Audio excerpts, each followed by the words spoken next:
Hello, this is David Freitag, and I'm going to be telling you about Padlet, a cool tool. So what is Padlet? It is an online tool you can use to create a visual wall of tiles. And each tile can have text, videos, images, and hyperlinks, or any combination of those. So let's create a Padlet. I want to show you what that tool looks like.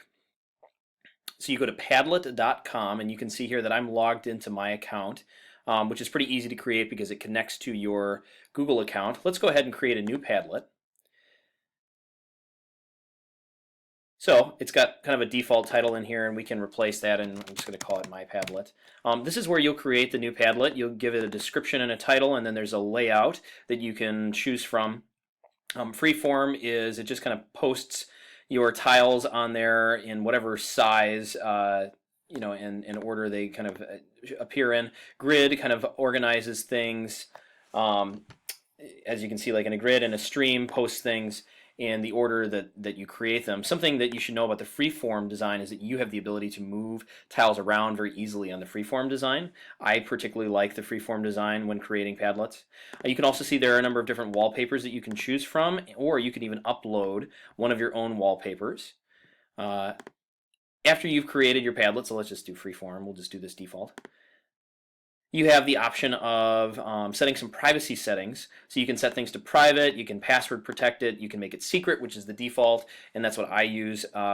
This allows anybody who has the link can write on the Padlet. And then public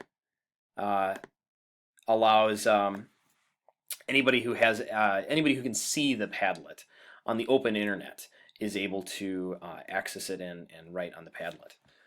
So that's kind of how we would set up our Padlet here, and then you can go ahead and start posting. I'll show you how to post a tile on our Padlet. So I just created a new tile by going down here in the corner and clicking the plus button, and that created a tile here where I can give it a title. So I'll just call it tile 1. I can type anything I want here, and then if I wanted to add some media, I could go down and just click right here, and I can add attachments, either a link from the web, I can upload a file, or I could take a photo, as you can see here, and there's a lovely picture of me that you can then attach to your tile on the Padlet. And then you can see I can move my tiles around any way that I see fit and organize them, categorize them however I would like. So that is kind of an overview of like what the tool looks like, how to get there, how to create one, how to use some of its features. Here's some affordances of Padlet. It's pretty easy to collaborate with. It's easy to get multiple people working on the same Padlet at once. The privacy settings are pretty simple. You don't have to spend a lot of time kind of navigating and figuring out how to keep things private or how to share things with another person. The user interface, as you can see, is very simple as well, and it's a very visual tool, which makes it great, in my opinion, for English language learners and people who are visual learners.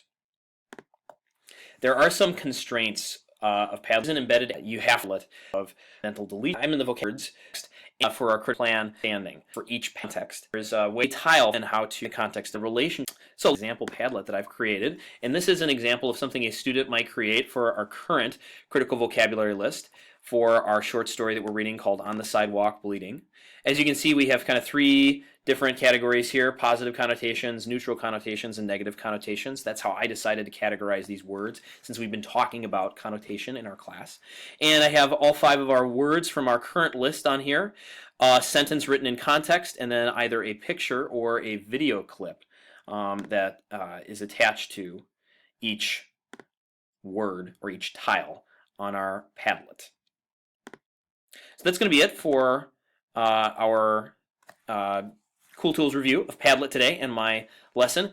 You can see here, and I'm just going to leave this slide up for just a moment, these are the 2 hyperlinks to the type lesson plan I've created for this assignment, and also to the example Padlet that I just showed you, so you can refer back to that. So here are the bit.ly URLs in case you are interested in checking out those resources.